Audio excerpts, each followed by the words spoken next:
Bible open university India international వారు నిర్వహిస్తున్న ఈ బైబిల్ ప్రశ్నోత్తరాల కార్యక్రమం అనగా సందేహాత్మక సమస్యలకు సందేశాత్మక సమాధానాలనే ఈ ప్రత్యేకమైన కార్యక్రమానికి విచ్చేసిన మీ అందరికీ కూడా క్రీస్తు నామములో శుభాలు కలగాలని మనఃపూర్వకంగా దేవుణ్ణి వేడుకుంటూ మరి మన ముందున్న అనేక సందేహాల్లోనికి మనం వెళ్ళిపోదాం. వాటన్నిటిని ఒక్కొక్కటిగా బైబిల్లో వెతికి పరిశీలించి సమాధానాన్ని అడిగి తెలుసుకుందాం. మరి మొదటి ప్రశ్నను మనం తెర మీద చూద్దాం. ఓకే, ఆడియో మెసేజ్ ఓకే నాన్న, ప్లే చేయండి. ఏజ్ వచ్చేసి 24 అన్నయ్య. నిజామాబాద్ నా పేరు ఉదయ్ కుమార్. ఏజ్ వచ్చేసి 24 అన్నయ్య. నిజామాబాద్ డిస్టిక్ అన్న, డిష్పల్లి మండల్, విలేజ్ వచ్చేసి బర్దిపూర్ అన్న. నా యొక్క ప్రశ్న ఏంటంటే, కొలసీ పత్రికలో 3వ అధ్యాయం 20వ వచనంలో పిల్లలారా అన్ని విషయంలో మీ తల్లిదండ్రుల మాట వినుడి, ఇది ప్రభువును బట్టి తగినదని ఉంది కదన్నయ్య. అయితే తల్లిదండ్రులు దేవునిలో లేకున్నా వారి మాట వినాలా, లేక తల్లిదండ్రులు వ్యసనాలకు అలవాటు పడ్డా కానీ వారి మాట వినాలా? తల్లిదండ్రులు అలా ఉన్నప్పుడు పిల్లలమైన మేము సొంత నిర్ణయాలు తీసుకోవచ్చా? గతంలో అడిగిన ప్రశ్నలకు చాలా బాగా సమాధానం ఇచ్చారన్నయ్య. అందుకని మళ్ళీ ఒకసారి ప్రశ్న అడిగే అవకాశాన్ని ఇచ్చినందుకు దేవునికి ధన్యవాదాలు తెలియజేసుకుంటున్నాను. ఓకే నాన్న, ఉదయ్ కుమార్ అడిగిన ప్రశ్న మీరందరూ విన్నారు. తల్లిదండ్రులకు లోబడి ఉండమని బైబిల్లో రాయబడింది. చూద్దాం ఒకసారి ఆయన రాసిన మాట. మరి కొలసీలకు రాసిన పత్రిక, కొలసీలకు రాసిన పత్రిక 3వ అధ్యాయము 20వ వచనం చదువుకుందామండి. పిల్లలారా అన్ని విషయములలో మీ తల్లిదండ్రుల మాట వినుడి, ఇది ప్రభువును బట్టి మెచ్చుకొనదగినది అంటున్నాడు. అంటే పిల్లలారా అన్ని విషయములలో అన్న మాట పదప్రయోగం జరిగింది. అన్ని విషయాలలో అంటే ఏ విషయాలు?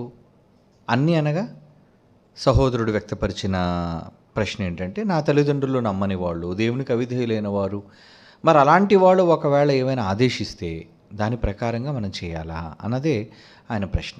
నాన్న, ఇక్కడ తల్లిదండ్రులు చెప్పే ప్రతి మాటకు లోబడి ఉండాలి అన్నది ఎప్పుడు మీకు వర్తిస్తుంది అంటే, వారు విశ్వాసులైన వారై ఉండాలి, వారు దేవుని పనిలో మిమ్మల్ని అభ్యంతరపరచని వారుగా ఉండాలి, వారు కూడా దేవుని పనిలో మీతో ఏకీభవించిన వారుగా ఉంటే తప్పనిసరిగా మీరు వారిని గౌరవిస్తూ వారి మాటను వినాలి. అది ప్రాముఖ్యమైనది. అంతేకాని వారు దేవునికే భిన్నంగా ప్రవర్తిస్తున్నప్పుడు ఈ మాటను కొలసీ పత్రికలో రాయబడిన మాటను పట్టుకొని మనం తల్లిదండ్రుల మాటకు లోబడి ఉండాలి అన్న, ఒకవేళ ఆ మాటకు మనం లోబడితే వాళ్ళు దేవుడిని ఎందుకురా నమ్ముకున్నో దేవుడిని విడిచిపెట్టే అంటారు. ఎందుకంటే ఎందరో పిల్లలైన వారు ప్రభువుని నమ్మిన వాళ్ళు తల్లిదండ్రులైన వారు నమ్మలేని పరిస్థితుల్లో కూడా చాలా కుటుంబాలు ఉన్నాయి. అలాంటప్పుడు తల్లిదండ్రుల మాట మనం అమలులోనికి తీసుకోవాలా? ఎలా వర్తిస్తా చెప్పండి. ఏదైనా ఒకటి మీరు గమనించండి, దేవునికి భిన్నమైనది ఏదైనా, వాక్యమునకు భిన్నమైనది ఏదైనా, సత్యానికి వ్యతిరేకంగా ఉన్న దేనినైనా సరే మీరు దానిని పాటించనవసరము లేదు. మర్చిపోకండి, మరలా చెప్తున్నాను. బైబిలుకు వాక్యానికి భిన్నంగా ఉన్న దేనినైనా సరే మీరు పాటించవలసిన అవసరత లేదు. ఎవ్వరు చెప్పినా ప్రపంచంలో అది సత్యానికి అనుకూలంగా ఉన్నదైతే ఎవ్వరు చెప్పినా ప్రపంచంలో మీరు వినాలి. తల్లి చెప్పినా, తండ్రి చెప్పినా, స్నేహితులు చెప్పినా, రక్త సంబంధికులు చెప్పినా, దేవుని మాట అంటే సత్యం, యథార్థం, దానిని మీరు గౌరవించాలి. ఎవరు చెప్పినా ప్రపంచంలో దేవునికి భిన్నమైనది ప్రపంచంలో ఎవరు చెప్పినా మీరు దాన్ని అంగీకరించవలసిన అవసరం లేదు. ఎందుకంటే మొదటి శతాబ్దంలో పేతురు, యోహాను దేవుని వాక్యాన్ని ప్రకటిస్తున్నప్పుడు ప్రభుత్వమే వాళ్ళని వ్యతిరేకించింది. ఏమని వ్యతిరేకించింది? ఈ నామమును బట్టి మీరు ఎంత మాత్రమునో బోధించకూడదు, ప్రకటించకూడదు. ఏమండి, మీరు ఆ మాటలు చదువుకున్నారు. వాళ్ళని అభ్యంతరపరిచారు. అపోస్తుల కార్యాలు మనం చూడగలిగితే వాళ్ళని అభ్యంతరపరిచినట్లుగా కనబడుతుంది. అప్పుడు అధికారులకు వీళ్ళు ఏం మాట ఇచ్చారో తెలుసా? ఏమని మాట్లాడారో తెలుసా? పేతురు కానీ యోహాను కానీ వారి ఆదేశానుసారంగా ప్రవర్తించలేదండి. వారి ఆజ్ఞలను, ఆదేశాలను ధిక్కరించారు. ఎలా ధిక్కరించారు? మేము కన్న వాటిని, విన్న వాటిని చెప్పకుండా ఊరకే ఉండము. ఖరాఖండిగా చెప్పేశారండి. అంటే మరి ప్రభుత్వ అధికారులను గౌరవించాలని బైబిల్ చెప్పింది కదా అండి. రోమాపత్రిక 13వ అధ్యాయాన్ని మీరు చూపిస్తే అలా ప్రతివాడు తన పై అధికారికి లోబడి ఉండవలను అని. ఏమండి, అర్థమైందో లేదో ఒకసారి ఆ మాట ముందు మీకు ఆ మాట చదివించిన తర్వాత అపోస్తుల కార్యాల్లోని మాట చూద్దాం. రోమిలికి రాసిన పత్రిక 13వ అధ్యాయం నేనన్నా మొదటి వచనం. రోమిలికి రాసిన పత్రిక 13వ అధ్యాయం మొదటి వచనం. ప్రతి వాడు పై అధికారులకు లోబడి ఉండవలను, ఎలయనగా దేవుని వలన కలిగినది తప్ప మరి ఏ అధికారమును దేవుని వలన కలిగినది తప్ప మరి ఏ అధికారమును లేదు. ఉన్న అధికారములు దేవుని వలననే నియమింపబడి ఉన్నవి. కాబట్టి అధికారమును ఎదిరించువాడు దేవుని నియమమును ఎదిరించుచున్నాడు. ఎదిరించువారు తమ మీదికి తామే శిక్ష తెచ్చుకొందురు. ఏంటి పౌలు గారు రాస్తున్నారు ఈ మాట రోమిల్కి. మరి ఈ మాట మనం అమలులోనికి తీసుకుంటే, ఎగ్జాంపుల్గా చెప్తున్నాడు, ఉదాహరణగా అంటే వేరొక సందర్భాన్ని. అపోస్తుల కార్యాల్లో వాళ్ళు అధికారులను ఏ విధంగా ధిక్కరించారో చూడండి. ఇక్కడ మీకు కనబడుతుంది. అపోస్తుల కార్యములు 4వ అధ్యాయము 18వ వచనం చూడండి ఏమంటున్నారు. అప్పుడు వారిని పిలిపించి, అధికారులండి, మరి ప్రతి అధికారం దేవుని వల్ల నియమించబడినప్పుడు ఆ అధికారం దేవుని వల్లనే. ఇంతకీ రోమా ప్రభుత్వం దేవుని వల్ల నియమించబడలేదు అనుకున్నారా? దేవుని వల్లనే నియమించబడింది. కానీ ఆ అధికారులు దేవునికి అనుకూలమైన వారైతే మీరు ఆయన వాళ్ళ మాట వినాలి. దేవునికి విరోధులైతే, దేవునికి వ్యతిరేకులైతే అప్పుడు మీరు ఎలా వాళ్ళ మాట మీరు వింటారు, గౌరవిస్తారు? ఏమండి, మీరు బైబిల్ చదవడానికి వీల్లేదు, మీరు బైబిల్ను ప్రకటించడానికి వీల్లేదు, మీరు క్రీస్తును నమ్మడానికి వీల్లేదు. అలా ఎలాగండి ఒప్పుకుంటాం మనం దానికి? ఇది దేవుని వల్ల లోబడిన అధికారం, దేవుని వలన కలిగిన అధికారం కాబట్టి ప్రతివాడు పై అధికారికి లోబడి ఉండాలి. కాబట్టి రోమాపత్రిక 13:1-2 వచనాల్లో మనం చదువుకున్న మాట ప్రకారంగా ఇది మనం ఎదిరించకూడదు, కనుక దేవుడిని నమ్మడం మానేద్దామంటారా? కానీ వాళ్ళు ఏం చేశారో చూడండి. 18వ వచనంలో అపోస్తుల కార్యములు 4వ అధ్యాయం 18వ వచనం నుంచి, మీరు యేసు నామము నిమిత్తము ఎంత మాత్రమును మాటలాడకూడదో బోధింపకూడదని వారికి ఆజ్ఞాపించారు. అందుకు పేతురు యోహాన్లు ఏమంటున్నారు చూడండి. వారిని చూచి, దేవుని మాట వినుట కంటే మీ మాట వినుట దేవుని దృష్టికి న్యాయమా? చూసారా, మేము దేవుని మాట వినాలా మీ మాట వినాలా? అధికారులు కాబట్టి మీ మాట వినాలంటారా? ఏమండి, దేవుని దృష్టికి ఏది న్యాయమో మీరే చెప్పుడి. మేము కన్న వాటిని విన్న వాటిని చెప్పక ఉండలేమని వారికి ఉత్తరం ఇచ్చిరి. అంటే సమాధానం చెప్పిన తర్వాత ఇంకా అధ్యాయం 4వ అధ్యాయం 5వ అధ్యాయం మనం చదువుకుంటూ వెళితే, వారు మరలా సమాజ మందిరంలోనికి వెళ్ళి వాళ్ళ బెత్తాలతో కొట్టినా, బెదిరించినా, ఏం చేసినా అధికారులను ఎదిరించి వారు దేవుని యొక్క సంకల్పాన్ని నెరవేర్చారు. అంటే దేవుని సంకల్పాన్ని ఎదిరించే అధికారి మాట అయినా, తల్లిదండ్రుల మాట అయినా మీరు విననవసరము లేదు. ఏమంటే మరి తల్లిదండ్రులు లోబడి ఉండమన్నాడు. లోబడి ఉండండి. ఎప్పుడు వారు దేవునికి లోబడి ఉండినప్పుడు సుమా, తల్లిదండ్రులు కూడా దేవుని మాటను గౌరవించే వాళ్ళే ఉండాలి. తల్లిదండ్రులు కూడా దేవుని మాటను వాళ్ళు అంగీకరించే వాళ్ళే ఉండాలి కదా. ఏమండి, అలా కాకుండా దేవునినే వద్దంటున్న వాళ్ళ మాటను మీరు ఎలా అంగీకరిస్తారు నాన్న? కాబట్టి ఇక్కడ ఈ విషయంలో తల్లిదండ్రుల మాటను మీరు వినవలసిన అవసరత లేదు. ఇక మంచి అంటారా? ఇక తల్లిదండ్రుల మాట విననవసరం లేదన్న మళ్ళీ రాంగ్గా అప్లై చేసుకోకండి. అంటే వాళ్ళు మంచి చెబుతున్నారు, రే నాన్న చెడ్డగా తిరగకరా, నీ ఆరోగ్యాన్ని పాడు చేసుకోకురా. ఏమంటే తల్లిదండ్రులు అందరూ చెబుతారు ఆ మాట. మరి అది వినొచ్చా అంటే అవును, మంచిని ఎవ్వరు చెప్పినా వినండి. మంచిని ఎవరు చెప్పినా మీరు దాన్ని నెరవేర్చాలి. బైబిలుకు భిన్నమైనది చెప్తున్నాడు సోమ, సత్యానికి భిన్నమైనది, వాక్యానికి విరుద్ధమైనది ప్రపంచంలో తల్లి, తండ్రి, భార్య, భర్త, పిల్లలు, సమాజం, ప్రపంచంలో ఎవ్వరు చెప్పినా సరే మీరు దాన్ని ఎదిరించవచ్చు. ఎందుకంటే దేవుని దృష్టికి న్యాయమైనది మీరు చేయాలి. మీరు వచ్చిందే దేవుని కొరకు బ్రతకడానికి, దేవుని కొరకు ప్రకటించడానికి. వాటిని మీరు విస్మరిస్తే ఎలా నాన్న? కాబట్టి ఇలాంటి విషయంలో మంచిని ఎప్పుడూ చేయండి, కానీ దేవునికి భిన్నమైనది ప్రపంచంలో తల్లిదండ్రులు ఎవ్వరు చెప్పినా మీరు దానిని వినవలసిన అవసరత లేదు. కనుక అక్కడ ఏదో కొలసీ పత్రికలోని మాట మీరుతున్నారని మాత్రం అనుకోకండి, అక్కడ మాత్రం అప్లై అవ్వదు. ఓకే నాన్న? గాడ్ బ్లెస్ యూ నాన్న ఉదయ్, గాడ్ బ్లెస్ యూ. తర్వాత ప్రశ్న, అనయ్య, దేవుని నీతిని నెరవేర్చుటకు ఆ నీతిని మాకు నేర్పుతూ మాకును దేవుని నీతి క్రియలలో పాలు పంపులు ఇస్తున్న మా ఆత్మీయ తండ్రి జయశాలి గారికి, మా ఆత్మీయ అన్నగారైన మీకు క్రీస్తు నామమున ఓకే, శుభాభివందనాలు తెలుపుకుంటున్నాను. కె సాల్మన్ రాజు, 37 సంవత్సరాలు, తిరుపతి, సిబిటి విద్యార్థి. అన్నయ్య, నాకున్న సందేహం, ఆదికాండం 1వ అధ్యాయం 7వ వచనం, నీవు వాటిని తినుదినమున నిశ్చయముగా చచ్చేదవని నరుడికి ఆజ్ఞాపించెను. చావునకు సంబంధించిన దృశ్యం కానీ సంఘటన కానీ వారికి ఎలా తెలుసు? ఆ మాటకు వారికి భయం ఎలా కలిగింది? అప్పటికే ఆదాము ఏదైనా తోటలో సేద్యపరచుటకు కాచే పని కలిగి ఉన్నాడు. ప్రకృతిలో మరణం అన్నది ఎలా గ్రహించగలిగాడు? అసలు మరణం, చావు అప్పటికీ ఉన్నదా? ప్రకృతిలో మరణం ఉంటే దాని తీవ్రతను ఆదామవ్వలు ఎలాగా గ్రహించగలిగారు? ఆదికాండం 3వ అధ్యాయం 4వ వచనం ప్రకారంగా మీరు చావనే చావరు అంటుంది అపవాది. దీనికైతే మరణం ఎలా ఉంటుందో దేవునికి సన్నిధికి దూరమైన తరువాత తెలిసింది. చావు 3వ అధ్యాయం 5వ వచనం ప్రకారంగా చావు లేని వారిగా ఉంటారు అనడానికి ఆధారంగా దేవతలను చూపిస్తుంది అపవాది. మరి చావు ఉంది అనడానికి ఆధారంగా దేవుడు ఆదాము అవ్వలకి ఏం చూపించాడో నాకు తెలియక ఉంది. దయచేసి నాకు తెలుపగలరని కోరుకుంటున్నాను. ఏనన్నా సాల్మన్ రాజు, విచిత్రమైన ప్రశ్న అడిగావయ్యా. ఓకే, మీకు అర్థమైంది కదా ప్రశ్న? ఆదాము అవ్వలు చనిపోతారు అని దేవుడు శాసనం చేశాడు, తినుదినమున చచ్చిపోతారు అని చెప్పాడు. మరి చావు అనేది వాళ్ళకి తెలియకుండా ఎలా భయపడతారు అన్నదే ఆయన ప్రశ్న. ఏమండి?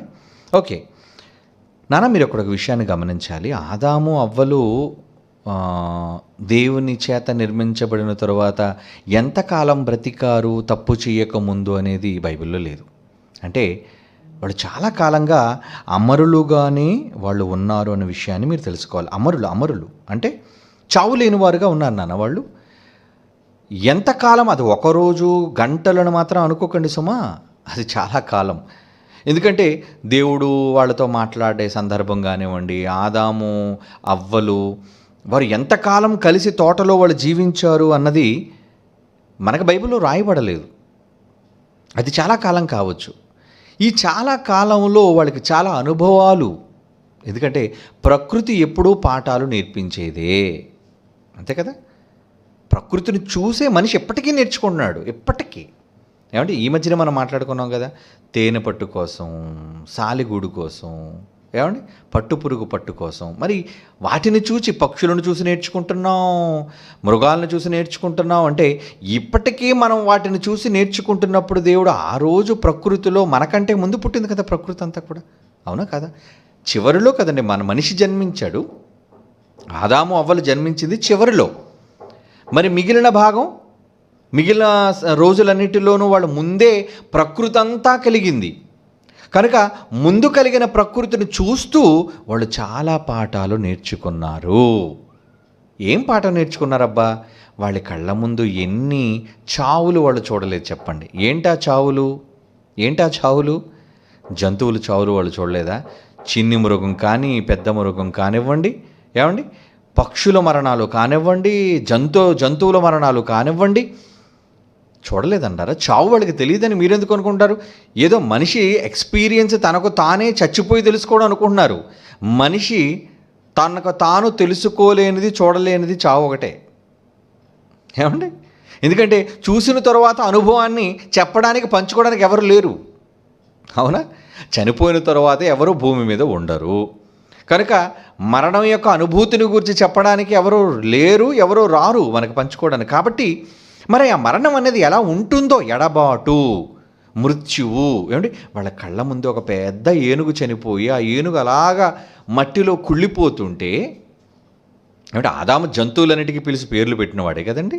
మరి తోటలో వీళ్ళు ఉన్నప్పుడు మరి అవ్వ మన ఆది తల్లి కానీ మరి ఎన్ని పక్షులను గూర్చి చూసుంటుంది, ఎన్ని జంతువులను చూసుంటుంది. ఇంచుమించు మనం ఇంటిలో ఈరోజు పెంచుకుంటున్న ఎన్నో పెంపుడు జంతువులు అంటారు. ఒక కుక్క పెంపుడు జంతువు, ఒక పిల్లి పెంపుడు జంతువు, ఏమండి ఇలా ఎన్నెన్నో చిన్ని పక్షులు కానివ్వండి, లేదంటే చిన్ని జంతువులు కానివ్వండి, ఇవన్నీ పెంపుడు అంటే మనుషులతో సహవాసం చేసేవి.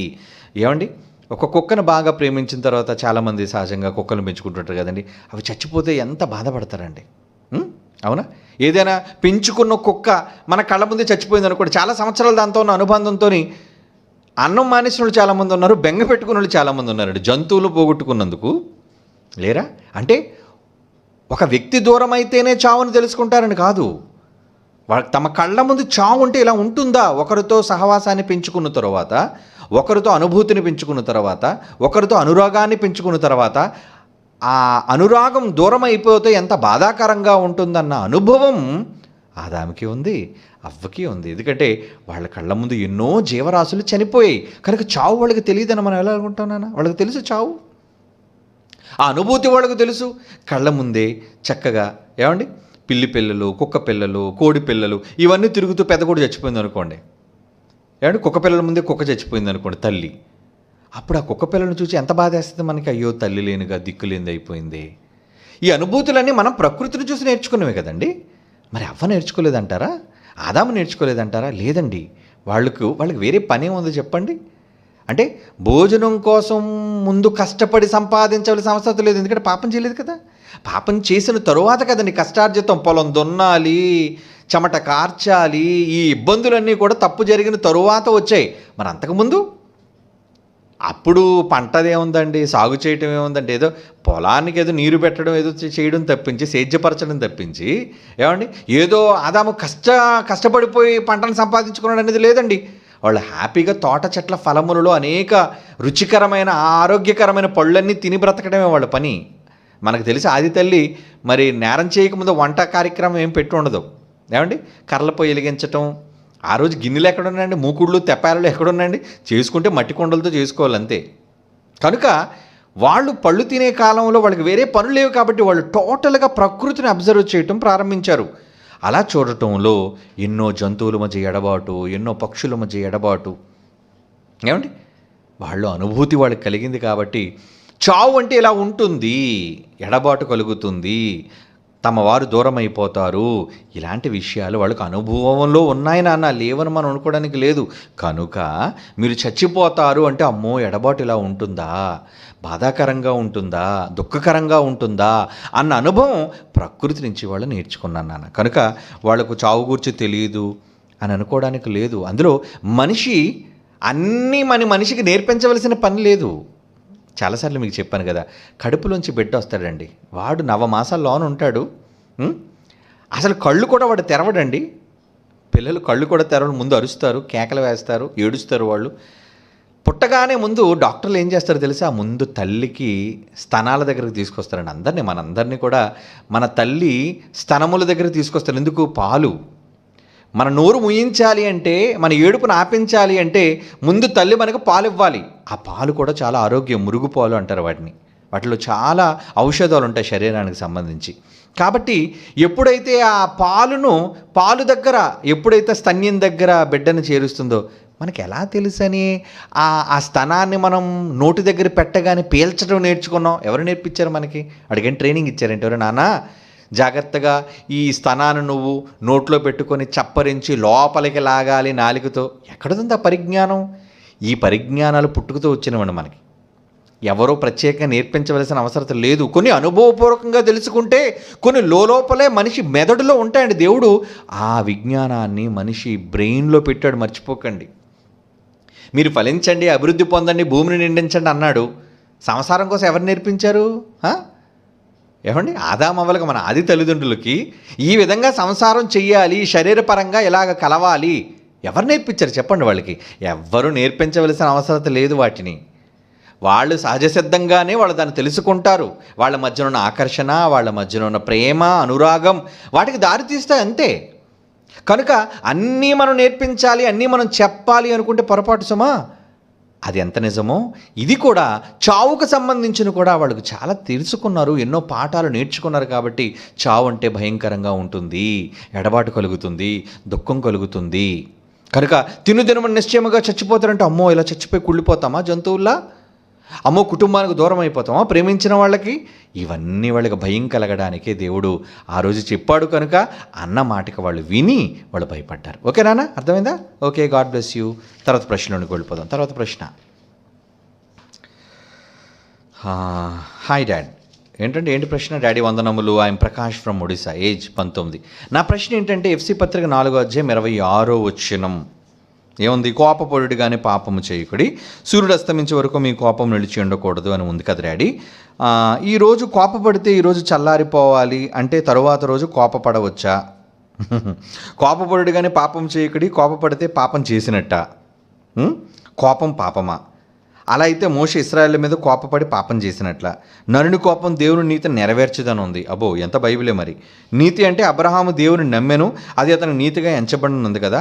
అంటే కోపపడి ప్రతి ఒక్కరూ దేవుని నీతిని నెరవేర్చిన వారైనా, కోపం నెరవేర్చని వారైనా, కోపం అది సహజం, అది మానవ నైజం కదా డాడీ. ఇంతకీ కోపం మనము చూపించవచ్చా? ఏ కోపము న్యాయబద్ధమైనది దయచేసి వివరించండి. నేనా భలే ప్రశ్నలు వస్తుంటారా మీకు? వెరీ గుడ్, బాగా బ్రెయిన్ షార్ప్గా పనిచేస్తుంది, మంచిదే. కానీ ఆ షార్ప్ బ్రెయిన్ని దేవుని కోసం ఉపయోగించండి, అనవసరమైన వాటి కోసం ఆలోచించకుండా దేవుని కోసం ఉపయోగించాలి. రైట్, మంచి ప్రశ్న. కోపపడుడి కానీ పాపం చేయొద్దు అన్నాడు ఎఫ్సి పత్రిక 4:26. అందులో సమాధానం ఉంది కదా, కోపపడుడి అన్నాడా లేదా? చదువు ఒకసారి ఆ మాట. కోపపడుడి కానీ క్లాజ్ ఉంది అక్కడ. పాపము చెయ్యకుడి అంటున్నాడు నాన్న. పాపము చెయ్యకుడి అంటే కోపం వేరు, పాపం వేరు. కోపం పాపం అని అనుకుంటే ఎలా? కోపం పాపమా? ప్రతి కోపము పాపమా? ఏమిటి, కోపాల్లో కూడా చాలా రకాలు ఉన్నాయండి. ఒక తండ్రి తన కుమారునికి మీద చూపించేది కోపం. ఆ కోపం కక్ష? ఆ కోపంలో క్రోధం ఉందా? లేదండి. తన కుమారుని మీద చూపించే ప్రేమతో కూడిన కోపం. ఒక భర్త తన భార్యని గద్దిస్తాడు. ఏంటంటే మీరు నా మీద కోపపడుతున్నారు? కోపపడ్డానికి ఒక అర్థం ఉంటుంది, ఏమండి? మందలించడానికి ఒక అర్థం ఉంటుంది. కోపంలో ఏమండి తీవ్ర స్థాయికి వెళ్ళిపోతే నరహత్యకు దారితీసే కోపాలు కూడా ఉన్నాయి. అంటే కోపం వలన పగ, ప్రతీకారం, మంచముల మీద పరుండి ఏమంటే మనుషుల మీద కోపాలు పెట్టుకొని ద్వేషాన్ని పెంచుకొని కక్ష సాధింపు చేయాలని ఈరోజు జరుగుతున్న భయంకరమైన దారుణమైన నరహత్యలు వెనుక ఉన్నది ఏంటో తెలుసా అండి? మెజారిటీ కోపమేనర్రా. ఎందుకు ఒక మనిషిని చంపేయాలనుకుంటున్నాడు? ఏదో తెలియని కోపం. దేనికోసం? అది పరువు హత్య, కులహత్య, ఏమండి మత సంబంధమైన హత్య, ఇలా రకరకాల హత్యలు ఉన్నాయి. ఈ హత్యలన్నిటి వెనుక ఉన్న ప్రధానమైన కారణం ఏంటో తెలుసా? ఆ వ్యక్తి మీద ఏదో తెలియని కోపం నీ లోపల ఉంది కనుక. అలాంటి కోపమా? ఏ కోపం మీది? ప్రసంగి గ్రంథం 7వ అధ్యాయం 9వ వచనం చూడండి ఒకసారి.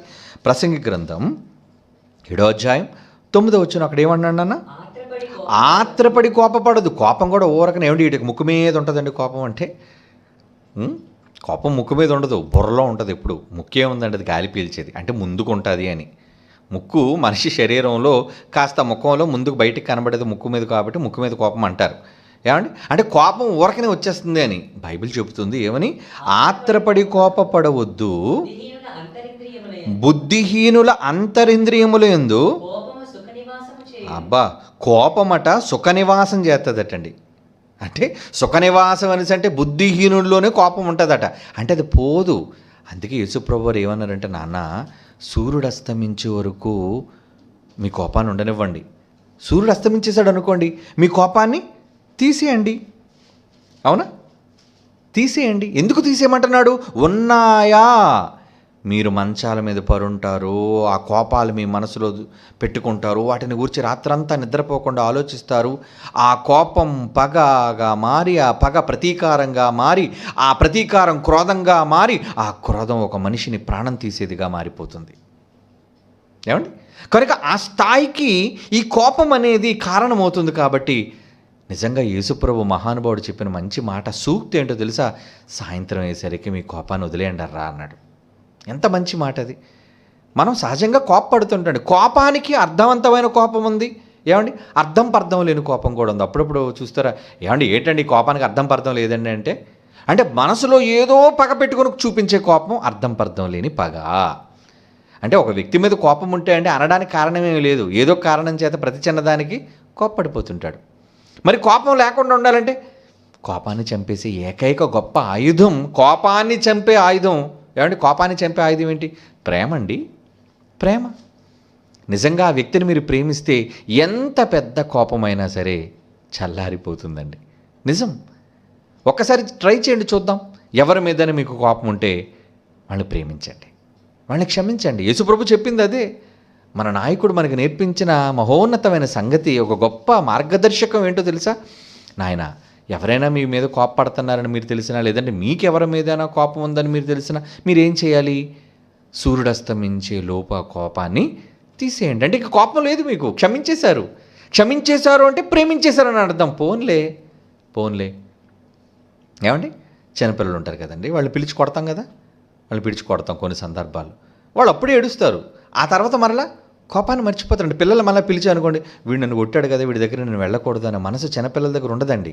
వాళ్ళు మళ్ళీ చేతులు చాచిన వెంటనే పరిగెట్టుకుంటూ వస్తారు. అది చిన్నపిల్లల స్వభావం.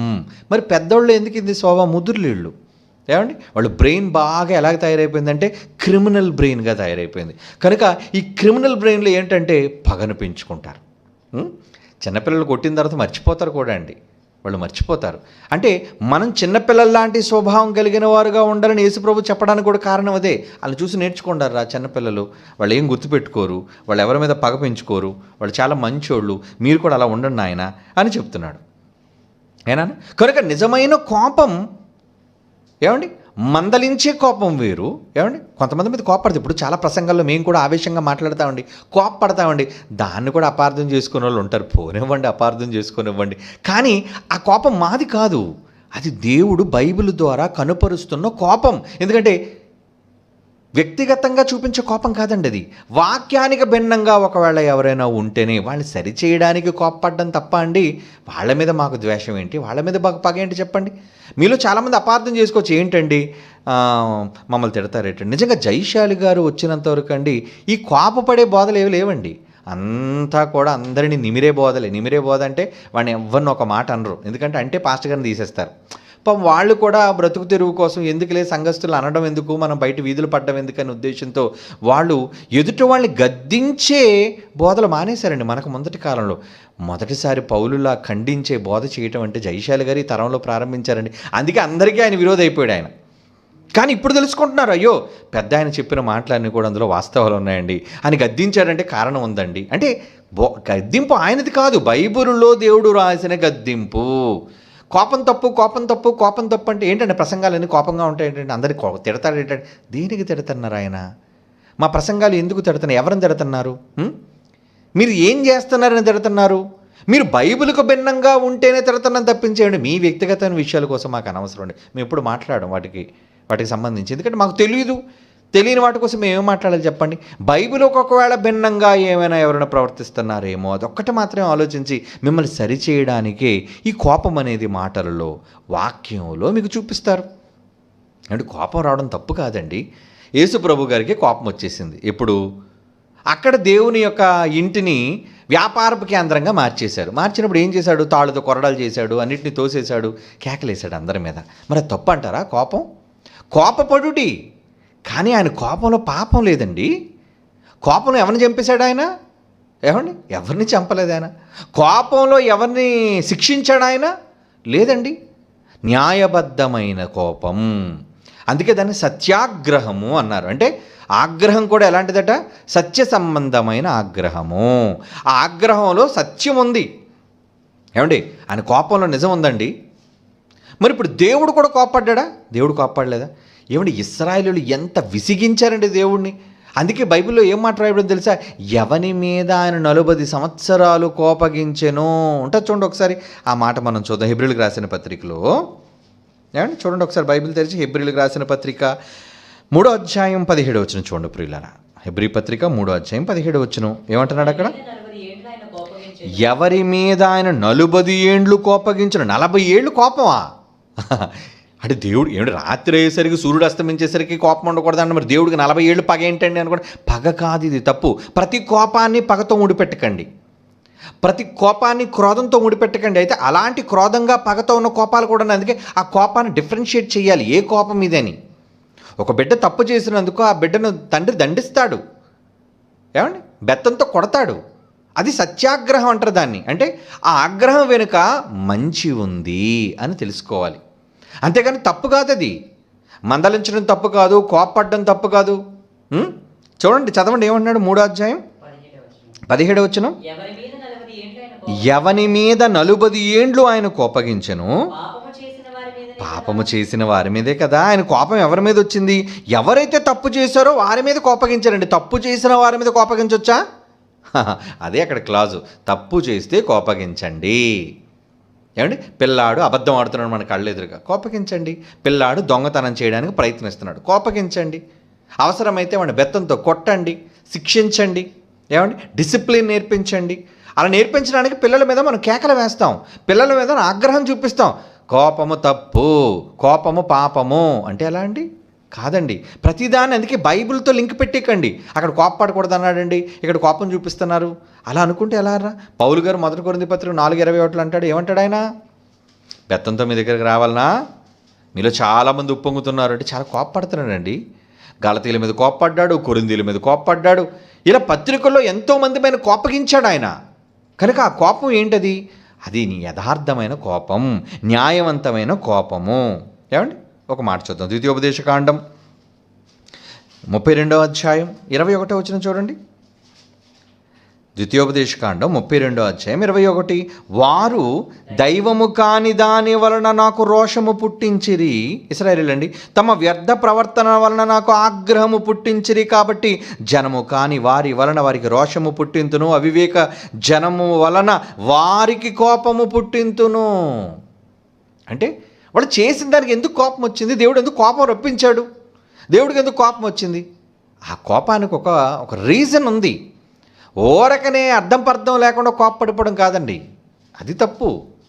అలాగని నీ కోపంతో ఎదుటివాడిని చంపాలనో, ఎదుటివాడిని ఇబ్బంది పెట్టాలనో, ఏమంటే తప్పు చెయ్యకపోయినా వాడి మీద కోపపడడం అనేది తప్పు అండి. అటువంటి కోపం తప్పు. కానీ ప్రతి కోపాన్ని మీరు తప్పుగా మీరు డిసైడ్ చేస్తే ఎలా? ప్రసంగం చేస్తే కోపంతో ప్రసంగం చేస్తున్నారండి. అన్ని కోపంతో కూడిన ప్రసంగాలు ఎలాగవుతాయి చెప్పండి? ఎన్నో మిమ్మల్ని బుజ్జగించి చెప్పిన మెసేజ్లు ఉన్నాయి, ఎన్నో ప్రేమతో చెప్పిన మెసేజ్లు ఉన్నాయి. అవన్నీ మీరు చూడరా? ఏమండి, ఎప్పుడు చూసినా వీళ్ళు ప్రసంగాలన్నీ తిడతారండి, అందరినీ కోపపడతారు, అవి మీరు చూశారు. కానీ మిగతా కూడా చాలా ఉన్నాయి, అవి మీరు చూడాలి. ఎంత ప్రేమ! జైశాలి గారు కోపంతోనే తిట్టిన సందర్భాలు ఉన్నాయి. ఐ లవ్ యూ అని అన్నమాట. మరి అదెందుకు చూడరు? జనాల మధ్య అవి వైరల్ అవుతాయి, ఇవి అవ్వవు. ఎందుకు? జనం నైజం అలాంటిది. ఎందుకంటే కొంతమందికి పడదు. ఎందుకు పడదంటే కారణం వాడికే తెలియాలి. మరి ఏరా ఎందుకురా మేమంటే పడదంటే పడదంతే. ఏమండి, వాడికి 1,00,000 కారణాలు ఉంటాయి. అపార్థం అందులో ఉండొచ్చు, వ్యతిరేకత అందులో ఉండొచ్చు, ఏవో వాడికి వ్యక్తిగత సంబంధమైన కారణాలు ఉండొచ్చు. కానీ అవన్నీ పోవాలి అంటే ప్రేమ ఉంటే. కోపం ఎందుకు వస్తుందిరా మీకు? ఏమండి, కోపం ఎందుకు వస్తుంది చెప్పండి? ఎవరికైనా సరే మనుషులు ఎందుకు వస్తుంది? ప్రేమ. ఏమండి, కోపమని ఎంత పెద్ద కోపాన్ని అయినా సరే ఏం చేస్తుంది? చల్లార్చును. ప్రేమ ఏం చేస్తుంది? కోపాన్ని చల్లార్చుతుంది. మరి ఆ ప్రేమ చూపించి మనం కోపాన్ని తగ్గించేయచ్చు. కనుక ఏ కోపాన్ని తగ్గించాలి అంటే ఏమండి, మనుషుల మీద దాడి చేయాలనుకున్న ప్రేమను తగ్గించాలి. అవునా? మనుషులకు మేలు చేయాలి, మనుషులకు మేలు జరుగుతుందన్న కోపాన్ని ప్రోత్సహించాలి. కనుక దేవుడు సూర్యుడు అస్తమించేలోపు మీ కోపాన్ని ఆపేసుకోమన్నాడే, అది ఏంటి? ఒక మనిషిని గాయపరచడానికి, ఒక మనిషిని అంతు చూడడానికి, ఒక మనిషిని మరణమొందించడానికి. ఇటువంటి కోపాలంటే మీ వల్ల ఎదుటి వారికి నిష్కారణంగా ఇబ్బంది, ప్రాణాపాయం, అపాయం కలిగే పరిస్థితుల్లో కోపం అయితే చూడు సాయంత్రం అవుతుంది తీసేయి అన్నాడు. అదండి. కనుక ఆ మాట, ఆ సందర్భం దానికి సంబంధించిందిగా ఏనానా మీరు భావించాలి. ఓకేనా? గాడ్ బ్లెస్ యూ నాన్న, గాడ్ బ్లెస్ యూ. నెక్స్ట్ ప్రశ్నలకు వెళ్ళిపోదాం, టైం అవుతుంది కదా, చాలా ప్రశ్నలు ఉన్నాయి. రైట్. అన్నయ్య గారికి వందనాలు. క్రీస్తునామములు. ప్రియురు ప్రతాప్, వయసు 32, హైదరాబాద్. ఆదికాండం 47వ అధ్యాయం 29వ వచనం. ఇశ్రాయేలులు చావవలసిన దినములు సమీపించినప్పుడు అతను తన కుమారుడైన యోసేపును పిలిపించి, నా ఎడల నీవు కటాక్షము ఉన్న ఎడల దయచేసి నీ చెయ్యి నా తొడ కింద ఉంచి నా ఎడల దయను నమ్మకమును కనుపరచమెట్లనగా నన్ను ఐగుప్తులో పాతిపెట్టుము. ప్రశ్న ఏంటంటే, ఇక్కడ యాకోబు గారు యోసేపు గారితో ఒక ప్రమాణం తీసుకుంటూ చెయ్యి తొడ కింద పెట్టమంటున్నారు. ఇందులో ఉన్న పరమార్థం ఏంటి? ఇలాంటి కట్టుబాట్లు నేడు మనం ఉన్న సమాజంలో ఉన్నాయా? దయచేసి వివరించగలరు. ప్రశ్నలు తప్పుంటే క్షమించండి, ఏ తప్పు లేదు, క్షమించవలసిన అవసరత లేదు. ఏనాన్నా? Okay, right. ప్రతాప్, ఇక్కడ ఆదికాండంలోనని ఇది పూర్వకాలం, అంటే క్రీస్తుకు ముందటి కాలం, ధర్మశాస్త్రం కూడా రాని కాలం.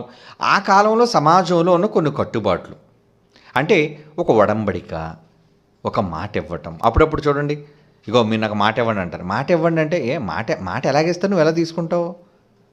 దానికి ఏమంటారు? ఏది మాటి అంటారు. అంటే ఒక వ్యక్తి చెయ్యి మీద మరొక వ్యక్తి చెయ్యి వేస్తే ఏంటది?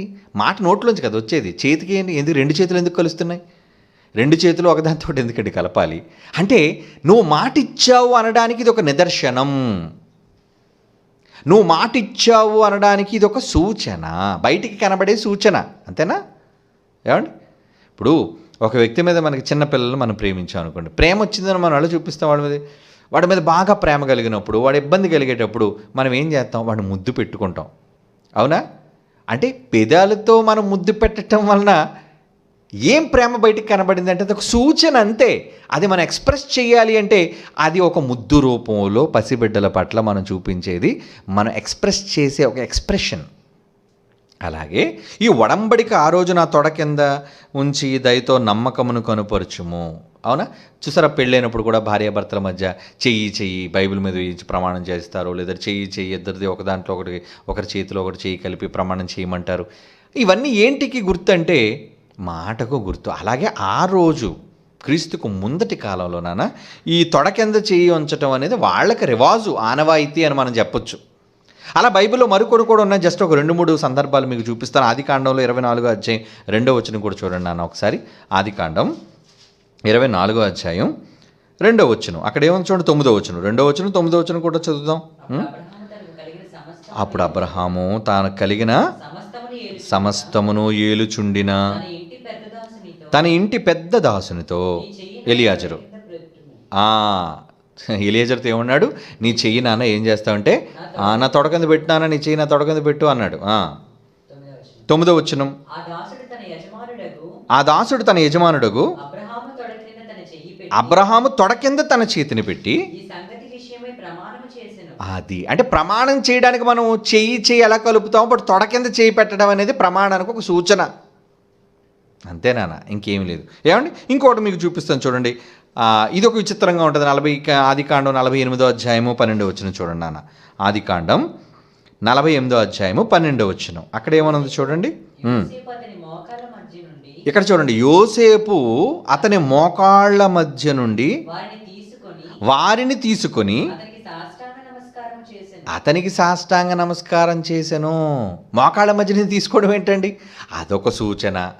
ఏమండి, మోకాళ్ళ మధ్య నుంచి తీసుకోవటం, ఏమండి, తొడ కింద చెయ్యి పెట్టడం, ఏమండి, ఇవన్నీ రకరకాల ఆ కాలంలో వాళ్ళకి ఎరుగుబడిలో ఉన్న అమలులో ఉన్న కట్టుబాట్లు అనొచ్చు, ధర్మం అనొచ్చు. ఏమండి, ఋతు గ్రంథంలో కూడా ఒకటి ఉంటుంది చూడండి ఒకసారి. ఋతు గ్రంథం 4వ అధ్యాయం 7వ వచనం చూడండి. ఋతు గ్రంథం 4వ అధ్యాయం 7వ వచనం, ఇక్కడ చూడండి. ఇది ఎలా ఉందో, ఈ కట్టుబాటు అంటారు దాన్ని. ఏమంటే ఒక సూచన. ఇశ్రాయేలీల్లో బంధు ధర్మమును గూర్చి కానీ క్రయ విక్రయముల గూర్చి కానీ ప్రతి సంగతిని స్థిరపరచుటకు ఆ మర్యాద, పూర్వమున జరిగిన మర్యాద ఏంటంటే ఒకడు తన చెప్పు తీసి పొరుగువానికి ఇచ్చి. ఇప్పుడు ఎవరైనా చెప్పేవాడిని చూద్దాం, మిమ్మల్ని ఎంత అవమానిస్తారు, ఎరా చెప్పేస్తున్నావు నాకు అంటారు. అంటే చెప్పు ఇవ్వటం అనేది ఇప్పుడు మన కాలంలో అది కొంచెం అవమానకరంగా కనబడినా ఆ రోజు కాలంలో చెప్పుని ఇవ్వటం అనేది ఎలా ఉందంటే ఒక మర్యాద. ఈ పని ఇశ్రాయేలీల్లో ప్రమాణముగా ఎంచబడి, కనుక ప్రమాణానికి చెప్పు ఇవ్వడం ఒకసారి ఉంది, ప్రమాణానికి ఏమో తొడ కింద చేయి పెట్టడం ఒకసారి ఉంది. ఇలా రకరకాల రివాజులు, ఆనవాయితీలు అంటారు వీటిని. ఆ కాలంలో ఉండేవనా, ఇప్పుడు మీరు ఏమీ చేయనవసరం లేదు, మీ మాట అవునంటే అవును, కాదంటే కాదు. ఓకేనా, అర్థమైందా? God bless you. తర్వాత ప్రశ్న, నెక్స్ట్ ప్రశ్నలోకి వెళ్ళిపోదాం. Peace be upon to you brother, name Abhishek, 21 Warangal. ఆత్మయే జీవింపచేయుచున్నది, శరీరము కేవలం నిష్ప్రయోజనము. నేను మీతో చెప్పిన మాటలే ఆత్మయు జీవమనై ఉన్నవి. యోహాను సువార్త 6వ అధ్యాయం 66లో ఉందండి. రైట్. క్వశ్చన్ ఏంటంటే, ఈ రెఫరెన్స్లో ఆత్మ అంటే మన ఆత్మలు అని, శరీరము అంటే మన శరీరము అని BOUA బోధించింది. అవునా? ఏమో మరి చూద్దాం. కానీ BOU నుండి బయటికి వెళ్ళిన వారు సందర్భాన్ని బట్టి ఆత్మ అంటే క్రీస్తు మాటలు అని, శరీరము అంటే క్రీస్తు భౌతిక శరీరము అని బోధిస్తున్నారు. ఇందులో ఏది వాక్యానుసారమో వివరించండి. ప్రభు యొక్క సమాధానము పరిశుద్ధులకు తోడేండునుగాక. ఆమెన్. ఓకే నాన్న, మంచిది. ఓకే, చూద్దామండి ఒకసారి. యోహాను సువార్త 6వ అధ్యాయం 63లో ఏమంటున్నాడు ఆ మాట చూడండి ఒకసారి. యోహాను సువార్త 6వ అధ్యాయము 63 యేసుప్రభు గారు అంటున్న మాట, ఆత్మయే జీవింప చేయుచున్నది. అంటే జీవింపచేసేది ఆత్మ. ఇక్కడ శరీరము, ఆత్మను గురించి మాట్లాడుతున్నాడు సందర్భం. ఏమండి, అంటే మన శరీరం ఉంది చూసారా, ఈ శరీరం నిష్ప్రయోజనమైంది. ఈ శరీరం బ్రతకాలి అంటే ఏం కావాలి? లోన ఆత్మ ఉండాలి. ఓకే అండి, అదే ఆ మాటకు అర్థం. ఆత్మయే జీవింపచేయుచున్నది, ఈ దేహం కేవలం నిష్ప్రయోజనము. ఇక ఇంకోటి చెప్తున్నాడు, నేను మీతో చెప్పిన మాటలు అంటానంటే వాక్యము. నేను మీతో చెప్పిన మాటలు ఆత్మయు జీవమునై ఉన్నవి. దాన్ని నువ్వు అన్నట్టుగా నాన్న ఆత్మ అంటే శరీరమని, ఆత్మయు శరీరము అంటే మన శరీరము అని BOU బోధించింది. ఏనా అంటే 6:63లో దేహము ఆత్మ, శరీరము కేవలం నిష్ప్రయోజనం అంటే ఈ మానవ దేహం, ఆత్మయే జీవింపజేయుచున్నదంటే మన ఆత్మ, ఈ శరీరం లోపల ఉన్న ఆత్మ. రెండో మాట వీటన్నిటి కోసం చెప్పట్లేదు నాన్న ఆత్మ అనగానే. మరలా చదవండి ఆ మాట. ఆత్మయే జీవింపజేయుచున్నది, బాహ్య శరీరం కోసం చెప్తున్నాడు. ఈ శరీరము కేవలం నిష్ప్రయోజనమైనది. నేను మీతో చెప్పిన మాటలు ఈ శరీరాన్ని జీవింపజేసేవి కాదు సుమా. నేను మీతో చెప్పిన మాటలు ఆత్మయు జీవమునయున్నవి. అంటే ఈ ఆత్మ ఏంటి ఏమండి? మనకి సత్యాన్ని ప్రకటించిన ఆత్మ ఏది చెప్పండి? పరిశుద్ధాత్మ దేవుడు. ఈ మాటలలో ఏం దాగి ఉంది? ఆత్మ సంబంధించిన, ఆత్మ వలన పలుకబడిన మాటలు, పరిశుద్ధాత్మ వలన పలుకబడిన మాటలే కదండి ఇవన్నీ. అంటే ఈరోజు బైబిల్ 66 పుస్తకాలు, ఈవెన్ యేసు ప్రభు వారు పలికిన మాటలకు కూడా పరిశుద్ధాత్మ దేవుని సహాయం ఆయనకు ఉందండి. పరిశుద్ధాత్మ పూర్ణుడయ్యాడు ఆయన, అంటే ఆత్మ ద్వారా నింపబడ్డాడు. అంటే మాటలలో ఆత్మ ఉందా? బాగా వినండి, మాటలలో ఆత్మ ఉందా? మన మాటలు కాదు, వాక్యము ఏదైతే దేవుడు సమాజానికి చెప్పాలనుకున్నాడో ఆ మాటలు, అది యేసుప్రభు మాటలు కదా. ఆ మాటల్లో ఏమున్నాయంటే అది యేసుప్రభు చెప్తున్నాడు, నా మాటలు ఆత్మయు మీకు జీవం. అంటే ఆత్మ ద్వారా పలుకబడిన ఆ మాటలు, నీ వాక్యాన్ని మీరు స్వీకరిస్తేనే మీరు నిత్య జీవానికి వెళతారు. అది నాన్న ఆత్మ జీవం అంటే. మరి ఇక్కడ ఏమంటున్నారు? బయటికి వెళ్ళిన వాళ్ళు ఏదో మాట్లాడతారండి, వాళ్ళు బైబిల్ తెలిసిన వాళ్ళ ఏమండి? అసలు పూర్తిగా నేర్చుకోకుండా ఏమండి ఏ అనే ఒక అక్షరం నేర్చుకొని పోయారు. ఏం తెలుసు వాళ్ళకి ఏమండి? ఇంకా 25 అక్షరాలు ఉన్నాయి, ఇంకా ఎన్నో సెంటెన్సెస్ ఉన్నాయి, వర్డ్స్ ఉన్నాయి, ఫ్రేజెస్ ఉన్నాయి, గ్రామర్ చాలా పెద్దది, లాంగ్వేజ్ చాలా పెద్దది. ఒక అక్షరం నేర్చుకొని మాకు అంతా వచ్చారు వెళ్ళిపోయారు.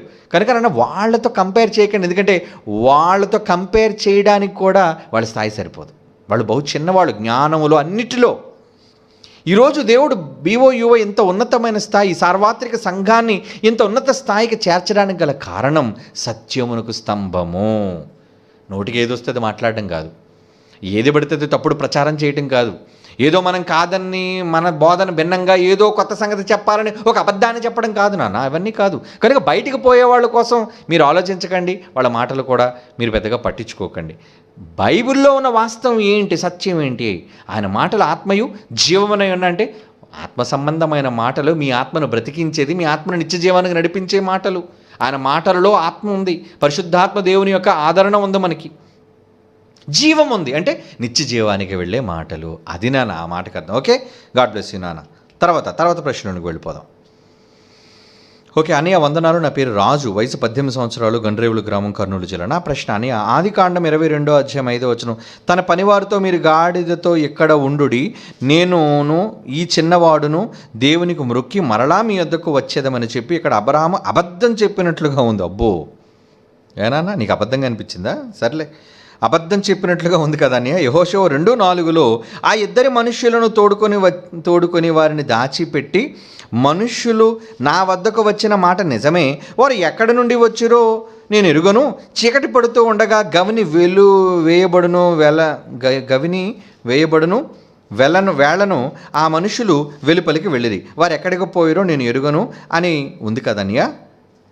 అండ్ అవును ఉంది. ఈ సందర్భాన్ని బట్టి దేవుని పని కోసం చిన్ని అబద్ధాలు ఆడవచ్చా అన్నయ్య? ఇటు అబద్ధాలు ఆడేద్దామని ఎవరా బైబిల్ని ఎలా ఉపయోగిస్తున్నారు ఏటారా? అక్కడ బైబిల్లో అబద్ధం ఆడారు కాబట్టి మనం ఆడేస్తామని. అంతేకా వాళ్ళు అబద్ధమా కాదా, ఏ సందర్భంలో ఏంటని ఆలోచించాలి కదా.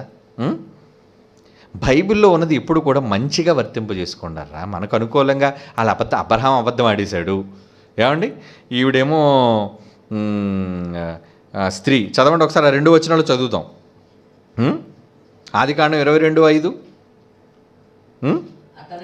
యెహోషువ 2:4 ఏమండి చదువుదాం. తన పనివారితో మీరు గాడిదతో ఇక్కడనే ఉండు. మీరు గాడితో ఇక్కడే ఉండండి నాన్న, నేనును ఈ చిన్నవాడును అక్కడికి వెళ్ళి నేనును ఈ చిన్నవారితో అక్కడికి వెళ్ళి దేవునికి మ్రొక్కి దేవునికి మ్రొక్కి మరలా మీ యొద్దకు వచ్చేదమని చెప్పి మరలా మీ వద్దకు వస్తాము. యెహోషువ 2. అంటే మరలా వస్తాము అన్నాడు కాబట్టి ఇక్కడ అబ్రహాం అబద్ధం చెప్పేశాడు. అంటే నిజానికి బలివ్వడానికి కదా వెళ్తున్నాడు, వీళ్ళకి నిజం చెప్పలేదు, అబద్ధం ఆడేశాడు అన్న ఆరోపణ. ఓకే, రెండవది యెహోషువ 2:4 ఆ స్త్రీ ఆ ఇద్దరు మనుషులను తోడుకొని ఆ స్త్రీ ఆ ఇద్దరు మనుషులను తోడుకొని వారిని దాచిపెట్టి మనుషులు నా యొద్దకు వచ్చిన మనుషులు వచ్చారు. అంటే ఈవిడ కాపాడిందండి. వేగుల వారు వచ్చారు ఇశ్రాయేలీల నుంచి. అదే ఎరుకో సందర్భం అండి. రాహాబ్ అనే వేశ్య ఈవిడ. ఆ గోడ మీద కాపురం ఉంటుంది ఆవిడ. ఏమండి, ఈవిడ సంగతి దాచిపెట్టింది. ఎందుకంటే దాచిపెట్టింది ఈవిడే.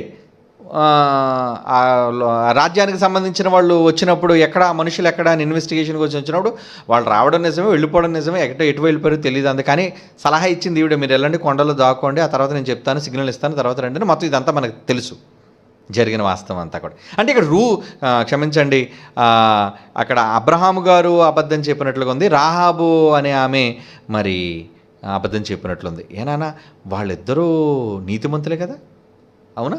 వాళ్ళు నీతిమంతులే కదా, వాళ్ళు గొప్పవాళ్ళు. ఎందుకంటే వాళ్ళ కోసం దేవుడు పొగిడాడు. అబ్రహాము విశ్వాసులకు తండ్రి, రాహాబు అనే వేశ్య కూడా విశ్వాసమును బట్టి అనే గొప్ప మాట ప్రయోగించాడు హెబ్రీ పత్రిక 11వ అధ్యాయంలో. అంటే వీళ్ళంతా విశ్వాసుల జాబితాలో ఉన్నారు. అంటే ఈ విశ్వాసుల జాబితాలో ఉన్నారు, అబద్ధం ఆడేశారు కాబట్టి అబద్ధం ఆడే వచ్చానా?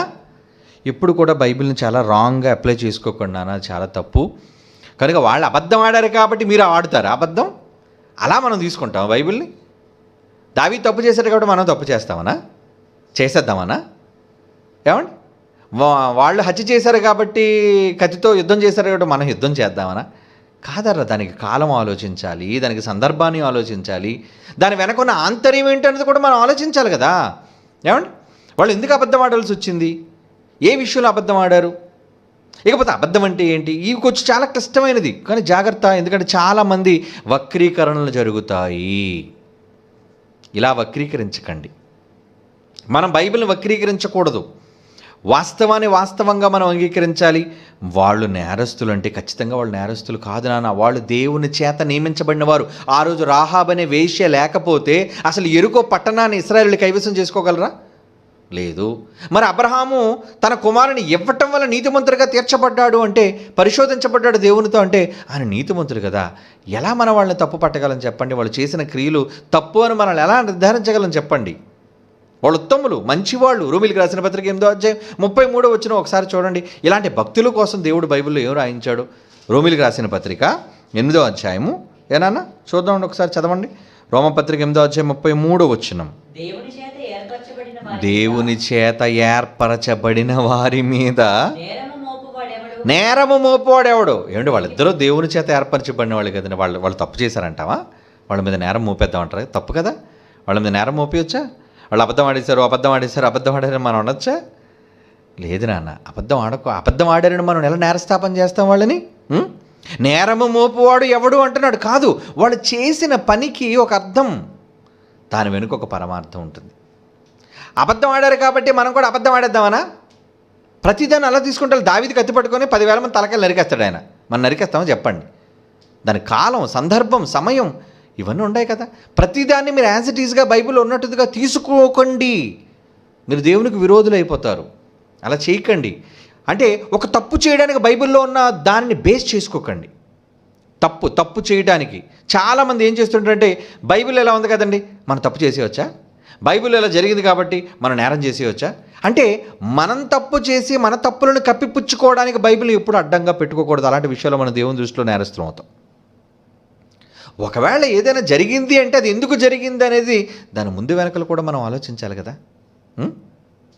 మీకు ఒక విషయాన్ని మరి చదివి వినిపించాలని అనుకుంటున్నాను. ఒక్కసారి ఒక మాట,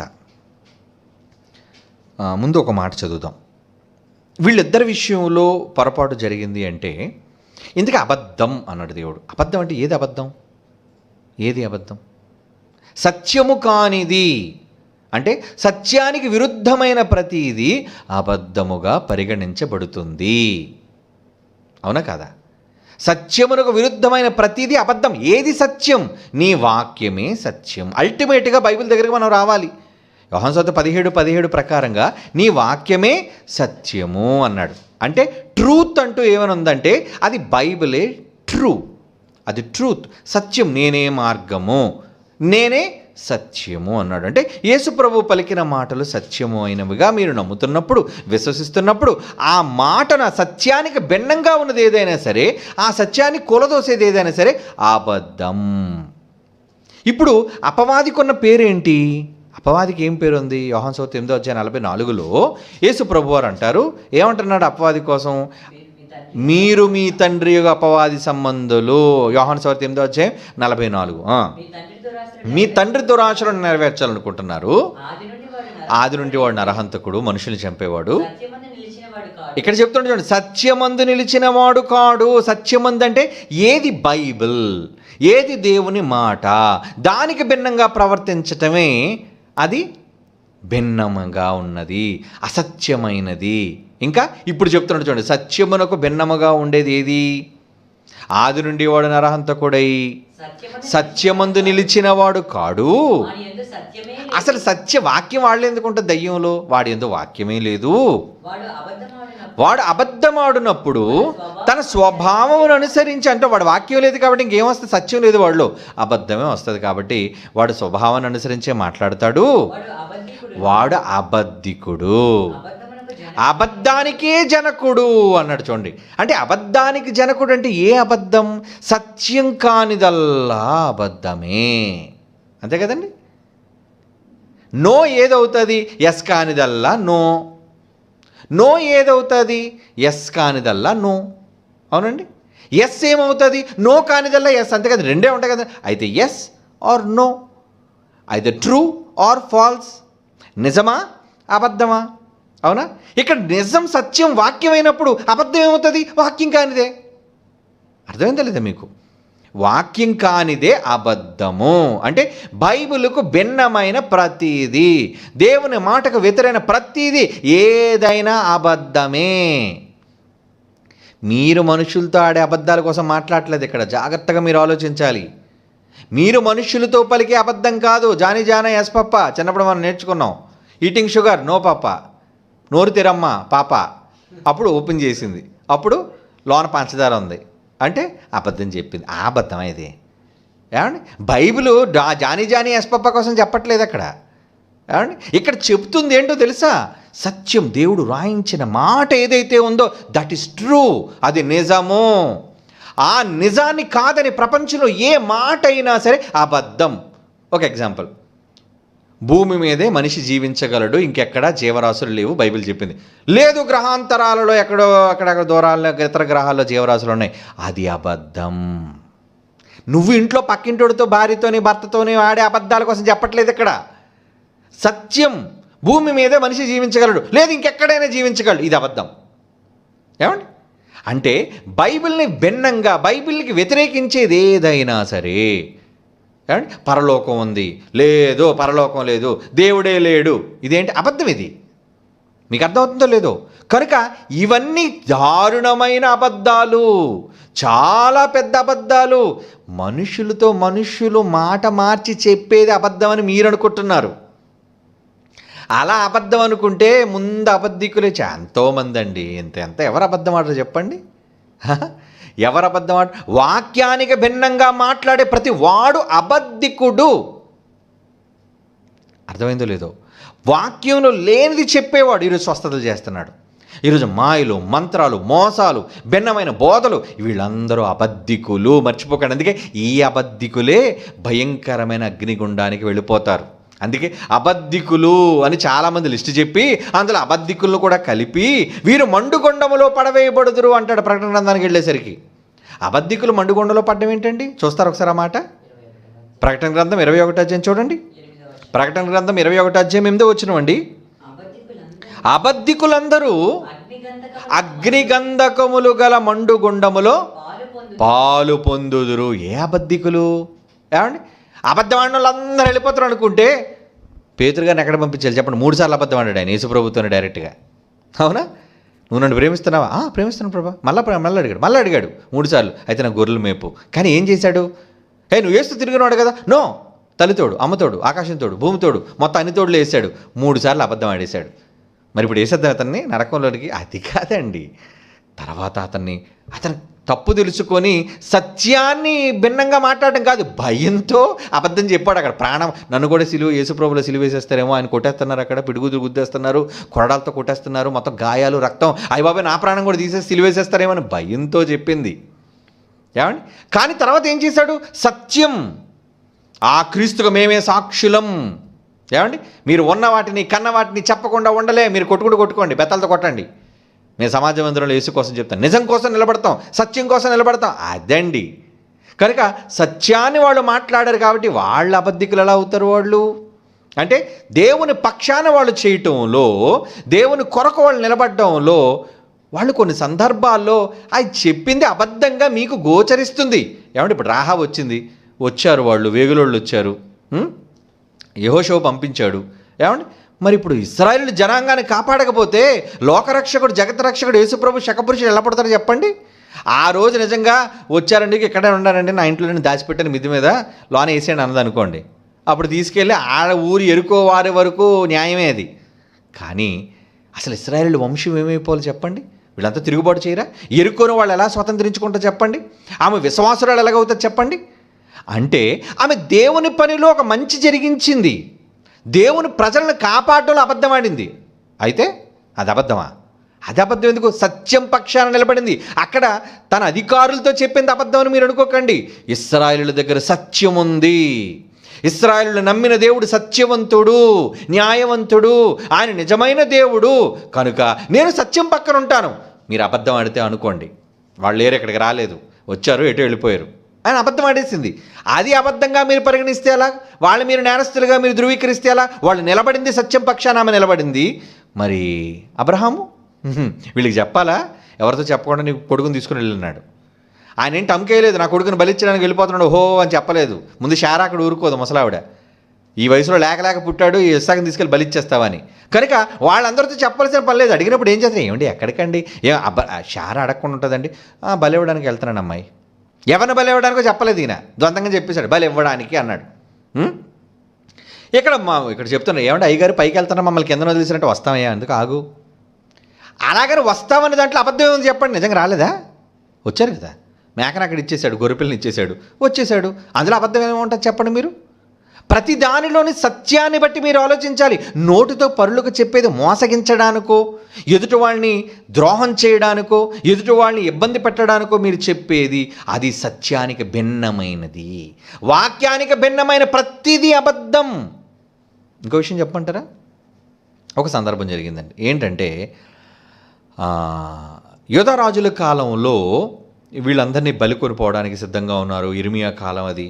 ఇర్మియాని పిలిచి రాజు ఏమంటాడో తెలుసా? ఒకనొక సందర్భం మీకు చూపిస్తాను ఎగ్జాంపుల్గా. ఎందుకంటే ప్రవక్త అయిన ఇర్మియా అబద్ధం ఆడినట్లుగా మీకు అనిపిస్తుంది. ఇంతకీ ఎందుకు అబద్ధం? ఏ విషయంలో అబద్ధం? ప్రతిదాన్ని అబద్ధంగా మనం తీర్చేస్తే ఎలా? చూడండి ఒకసారి ఇర్మియా గ్రంథం 38వ అధ్యాయం 24వ వచనం నుంచి చూడండి ప్రియులారా. ఇర్మియా గ్రంథం 38వ అధ్యాయం 24వ వచనం నుంచి నేను జాగ్రత్తగా చదువుతాను, విందాం మనం. ఏమంటున్నాడు అక్కడ? సిద్కియా రాజు, యోధారాజు అయిన సిద్కియా అంటున్నాడు ఇర్మియాతో, అంటున్నాడు నీవు మరణశిక్ష, ఇగో చూడు ఇర్మియా, నువ్వు చచ్చిపోతావు నేను చెప్పిన మాట వినకపోతే, నువ్వు మరణశిక్ష నొందకుండునట్లు ఈ సంగతులు నువ్వు ఎవరితో చెప్పకూడదు సుమా. రాజు ఇచ్చాడు ఆదేశం, చెప్పడానికి వీల్లేదు. నేను నీతో మాట్లాడిన ఈ సంగతి ఇగో నా క్రింద ఉన్న అధిపతులు గారు విన్నారనుకో, వారిని ఎద్దుకు వస్తారు, మేము నిన్ను చంపకుండునట్లు రాజుతో నీవు చెప్పిన సంగతి, రాజు నీతో ఏం చెప్పిన సంగతి నువ్వు దాచకుండా నాకు అర్జెంటుగా ఇప్పుడే తెలియజెప్పమనగా అప్పుడు నువ్వేం చెప్పాలి? సిద్కియా అంటున్నాడండి ఇర్మియాతో, ప్రవక్తతో అంటున్నాడు, యోనాతాను ఇంటిలో నేను చనిపోకుండా, నేను బాబోయ్ అక్కడికి నేను వెళ్ళడం నాకు ఇష్టం లేదు కాబట్టి రాజు ఎదుట మనవి చేసుకొనబోతినని వారితో చెప్పుము అని రాజు ఇర్మియాతో చెప్పండి. అంటే అధిపతులు వచ్చి అడిగితే నువ్వు నిజాన్ని చెప్పకూడదు. ఎందుకంటే రాజు వెళ్ళి అతనితో రాజీ పడిపోవాలి, లేదంటే మొత్తం పట్టణం నాశనం అయిపోతుంది. అది భవిష్యత్తు. దేవుడు ఇర్మియాతోని ఏం చెప్పాడంటే, నాయన మీరు రాజును మీరు ఎదిరించలేరు, మీరు యుద్ధం చేయలేరు, మీరు గెలవలేరు, వాడు బబులోను చక్రవర్తి. కనుక మీరు బ్రతకాలి అంటే, ప్రాణంతో ఉండాలంటే, నీ పట్టణం నాశనం కాకుండా ఉండాలంటే నువ్వు రాజీ పడిపోవాడితోని, నువ్వు లోపడిపోవాడికి అని ఇర్మియా ద్వారా చెప్పాడు. కానీ అధిపతులు ఉంటారు, కింద రాజు కింద అధిపతులు, వాళ్ళు ఒకవేళ అడిగితే నువ్వు మాత్రం ఈ విషయం చెప్పడానికి వీల్లేదు అంటే ఏం చెప్పమన్నాడు ఇర్మియాని? యోనాతాను అప్పుడు యోనాతాను ఇంటిలో నేను చనిపోకుండా అక్కడికి నేను తిరిగి వెళ్ళనివ్వవద్దని రాజు ఎదుట నేను మనవ చేసుకొని చేసుకొనబోతినని అలా నేను చెప్పుకోబోయానని వారితో చెప్పుమని రాజు ఇర్మియాతో అన్నాడు. అప్పుడు వాళ్ళు వచ్చారు, వెంటనే అధిపతులు వచ్చారు. చూడండి, అంతటి అధిపతులందరూ ఇర్మియా దగ్గరికి వచ్చి ఏం జరిగింది, నువ్వు రాజుతో ఏమన్నావు, రాజు నీతో ఏమన్నాడు చెప్పు మాకు అన్నప్పుడు, ఆ రాజు ఏదైతే చెప్పొద్దు, నిజం చెప్పొద్దు, దాచే అన్నాడు. కాబట్టి రాజు సెలవిచ్చిన మాటల ప్రకారంగా వారికి ఉత్తరం ఇచ్చి ఆ సంగతి వారికి తెలియజేయనందున వారి అతనితో మాట్లాడటం అంటే మరి నిజం దాచేశాడు కదండి, అబద్ధం చెప్పేశాడా? కనుక ప్రియులారా, సత్యాన్ని నిలబెట్టడానికి ఏది చెప్పినా అది అబద్ధం కాదు. ఏమండి? అలాగని ఎవరో కొంప కోల్చమని, ఎవరో చంపమని కాదు ఇక్కడ ఉద్దేశం. అంటే ఈరోజు సత్యాన్ని, అంటే ఈరోజు మనం పట్టుకున్న వాక్యాన్ని నిలబెట్టడం కోసం నిజం మాట్లాడుతున్నాం మనం. ఏంటది? ఈరోజు బైబిల్ పట్టుకుని నేను నిజాలు చెబుతున్నాం, కులం తప్పని చెబుతున్నాం, మనలో కుల వ్యవస్థ లేదని చెబుతున్నాం, మనమంతా దేవుని పిల్లమని చెబుతున్నాం. ఏమండి? ఇలా ఎన్నో హెచ్చరికలు సమాజానికి చేస్తున్నాం. ఇవన్నీ నిజాలు. మరి వాళ్ళు అబద్ధాలు అనుకుంటే అబద్ధం ఆడుతున్నాం మనం? కాదు. అంటే దేవుని వాక్యాన్ని ఉన్నది ఉన్నట్టుగా చెప్పడాన్ని నిజం చెప్పడం అంటారు. ఒకవేళ దేవుని వాక్యాన్ని దాచి మీరు ఏది చెప్పినా మీరు అబద్ధికులు అయిపోతారు, మర్చిపోకండి. ఇది అబద్ధం అంటే. మేము అబద్ధం ఆడేయచ్చు అంటే ఎందుకు ఆడాలి మీరు అసలు అబద్ధం? కాని మాట మీ నోట ఎందుకు రావాలి చెప్పండి? ఎందుకు అబద్ధం ఆడాలంటే ఎవరో అబద్ధం ఏ సందర్భంలో ఆడారో అది తెలియకుండా అక్కడ పట్టణాన్ని కాపాడడానికి ఒక రాహాబను వేశ్య, ఇశ్రాయేలుని కాపాడడానికి ఇక్కడ సిద్కియా చెప్పిన మాట ప్రకారంగా ప్రవక్త ఇర్మియా చేసిన మాట, అక్కడ దేవుని ఉద్దేశాన్ని నెరవేర్చడానికి తన కొడుకుని సైతం బలివ్వడానికి మరి ఒక విశ్వాసులకు తండ్రి అయిన అబ్రహాం చేసిన చర్య, వీటన్నిటినీ మీరు పరిగణలో తీసుకొని అబద్ధం ఆడేయచ్చు అనుకుంటే ఎలాగర్రా? తప్పు. వాక్యాన్ని అలా మీరు వక్రీకరించకండి. అబద్ధం ఆడడం అంటే ఏంటంటే సత్యం, వాక్యానికి భిన్నంగా ఏది ఉన్నా అది అబద్ధం. ఏమండి? నేను క్రైస్తవుణ్ణి అని ధైర్యంగా ప్రజల మధ్య ఒప్పుకోమన్నాడండి. చాలామంది బయటకు ఒప్పుకోలేరు. ఎందుకంటే నేను క్రిస్టియన్ అంటే ఉద్యోగం పోవచ్చు, నేను క్రైస్తవుని అంటే అవమానం కలగవచ్చు, నేను క్రైస్తవుని అంటే కులహీనుని అనుకోవచ్చు, ఇలా వారు రకరకాల కారణాలు ఉంటాయి. ఇది అబద్ధం కాదా? ఎవరితోనో వ్యక్తితో అబద్ధం ఆడేది అబద్ధం అనుకుంటున్నారే కానీ సత్యానికి భిన్నంగా మాట్లాడే ప్రతి మాట అబద్ధం. అది బోధకుడు మాట్లాడిన. ఈరోజు ఎంతోమంది బోధకులు అబద్ధికులండి, బైబిల్లో లేని మాటలు చెబుతున్నారండి. అందుకే ఎవరి మాటలు నమ్మకండి. బైబిల్లో ఉన్నది ఉన్నట్టుగా ప్రకటించేది ఈరోజు ఈ తరంలో వన్ అండ్ ఓన్లీ క్రీస్తు సార్వత్రిక సామ్రాజ్యమైన BOUI క్రైస్ట్ చర్చ్. ఎన్నో క్రైస్ట్ చర్చెస్ ఉన్నాయి ఈరోజు, అనుబంధ కళాశాలలతో కూడిన అనేక సంఘాలు, క్రీస్తు శిరస్సును హత్తుకుని ఉన్న సంఘాలు. వాళ్ళు మాత్రమే ట్రూ క్రిస్టియన్స్గా సత్యాన్ని ప్రకటిస్తున్న వాళ్ళుగా ఉన్నారు. ఎందుకంటే మనకి పక్షపాతం ఏముందండి? మనలో కులతత్వం లేదు, మతతత్వం లేదు, ప్రాంతీయ తత్వం లేదు. ఏమండి? అందరం దేవుని పిల్లలమని అనుకునేవాళ్ళు. ఈరోజు క్రైస్తవులు చాలామంది కులాలు లేవా?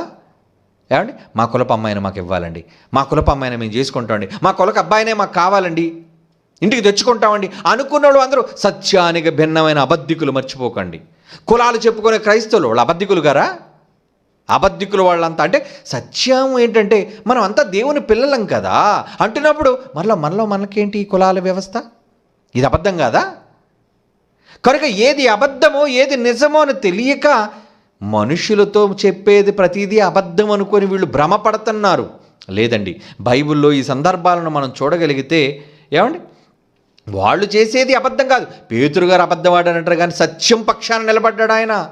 భయంతో ఆయన అబద్ధం చెప్పాడు, అది అబద్ధం కాదు అది. ఏమండి?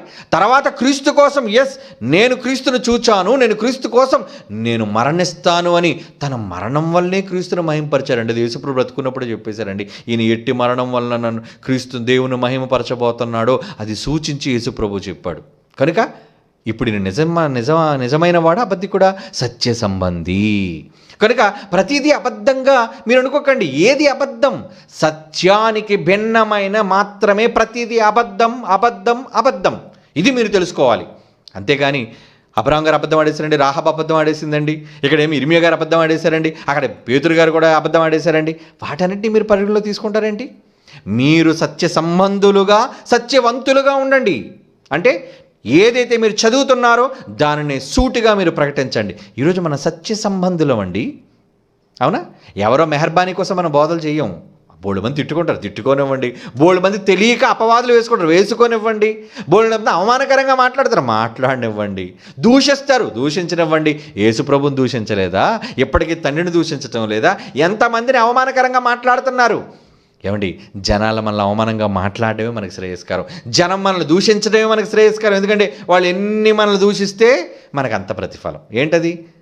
జనులు అబద్ధముగా మీ మీద నిందించి, హింసించి, అబద్ధముగా, వాళ్ళకి తెలియదు కదా, వింటారు ఏవో మాటలు, ఆ విన్న మాటలనే నిజాలు అనుకుంటారు. అనుకోనివ్వండి. అలా వాళ్ళు మన మీద నిందలు వేయటం వల్ల దేవుడు మనకు వరం ఇచ్చేసాడు. ఏంట వరం? నాయన, మీరు ఎన్ని అబద్ధాలు, ఎన్ని నిందలు ఎవరు మాట్లాడినా దేవుడు ఏమన్నాడు తెలుసా? అబద్ధముగా జనులు మీ మీద చెడ్డ మాటలెల్లా పలుకున్నప్పుడు మీరు ధన్యులు. మత్తయి సువార్త 5వ అధ్యాయం 11. ఏమంటున్నాడు అక్కడ? జనులు మిమ్మల్ని నిందించి, హింసించి, అబద్ధముగా చెడ్డ మాటలెల్లా పలుకున్నప్పుడు మీరు ధన్యులు. సంతోషించండి, ఆనందించండి, పరలోకమందు మీ ఫలం అధికమగును. అందుకే అండి, ఎవరో ఏమో మమ్మల్ని నిందిస్తున్నారు, వీ డోంట్ కేర్. ఎవరో మమ్మల్ని నిందలేస్తున్నారు, ఎవరో మమ్మల్ని తిడుతున్నారు, వాళ్ళకి ఏం తెలుసు? మా తండ్రికి తెలుసు యథార్థత ఏంటో, మా తండ్రికి తెలుసు మా ప్రేమ ఏంటో, మా తండ్రికి తెలుసు మా పరిచర్య ఏంటో, సేవ ఏంటో.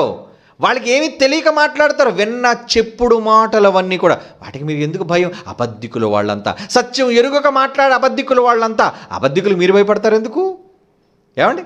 సత్యం ఈరోజు ట్రూత్ను ప్రకటించడానికి ఈరోజు కంకణం కట్టుకొని మనం నిలబడ్డాం ప్రపంచంలో అంటే, ఏమండి, దానికి మనం నిజంగా అదృష్టవంతులం, భాగ్యవంతులం అని చెప్పుకోవాలి. కనుక ఎవరి కోసం భయపడితే ఎలా?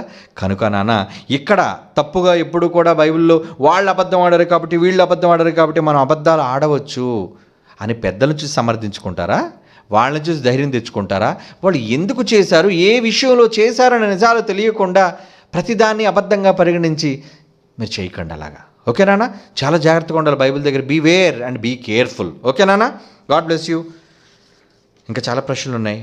నెక్స్ట్ సాటర్డే తప్పనిసరిగా మనం మాట్లాడుకుందాం. కళ్ళు మూసుకొని ప్రార్థన చేసుకుందాం. పరిశుద్ధమైన తండ్రి, ఈ మంచి సమయాన్ని మీ పిల్లలందరితో కలిసి మీ సత్యాన్ని నేర్చుకోవడానికి మాకు అనుగ్రహించిన ఈ గొప్ప తరుణమును బట్టి మా హృదయపూర్వక ధన్యవాదాలు. దేవ, మా అన్వేషణ, మా పరిశోధన సత్య సంబంధమైనది. ఏనాడు మేము అబద్ధికులం కాకుండా సత్యము ఉన్నది ఉన్నట్టుగా ప్రకటించే సత్యవంతులుగా మమ్మల్ని, మా పిల్లల్ని, మా కుటుంబాల్ని, ఈ సంఘాన్ని బహుగా మీరు వర్ధిలింపచేయవలసిందిగా వేడుకుంటూ క్రీస్తు యేసు వారి అమూల్యమైన నామములో ప్రార్థన మీకు సమర్పించుచున్నాము తండ్రి. Amen. God bless you all.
సృష్టి చేసి ఆ దేవుడిస్తే ఈ సృష్టినే దేవుడని కొలువలేదా?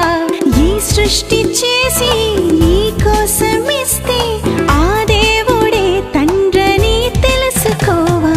నీ తండ్రి అతడని నిన్నే కన్నాడని ఈ సృష్టి దూతలని గుర్తించలేవా?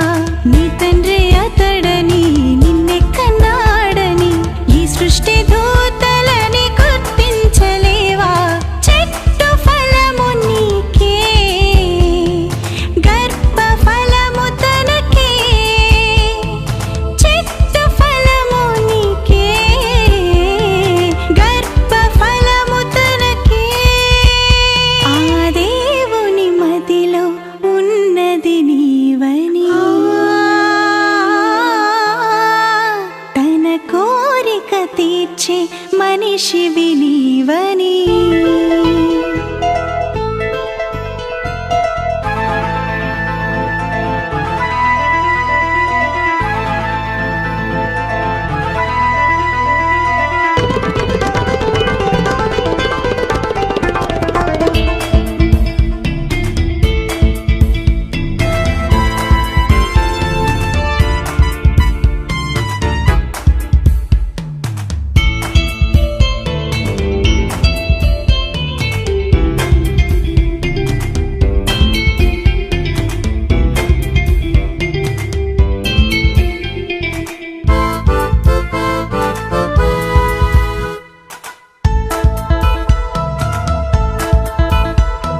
ప్రతి పాపి కోసం ఆ యేసు వస్తే ఆ యేసుని సిలువపై చంపలేదా?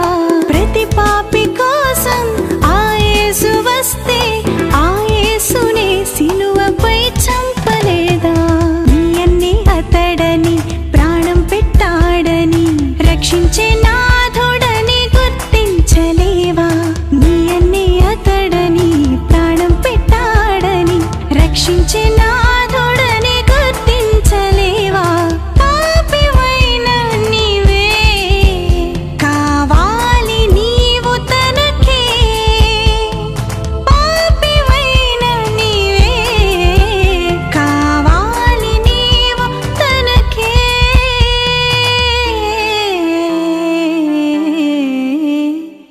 దేవుని మదిలో ఉన్నది నీవని, తన కోరిక తీర్చి మనిషివి నీవని. ఆ దేవుని మదిలో ఉన్నది నీవేనని, తన కోరిక తీర్చి మనిషివి నీవేనని. తన కోసమే నిన్ను చేశాడని, ఆహా, తన మనసుని నీకు చెప్పాలని. చెట్టు ఫలము నీకే, గర్భ ఫలము తనకే. చెట్టు ఫలము నీకే, గర్భ ఫలము తనకే. ఆ దేవుని మదిలో ఉన్నది నీవని, తన కోరిక తీర్చే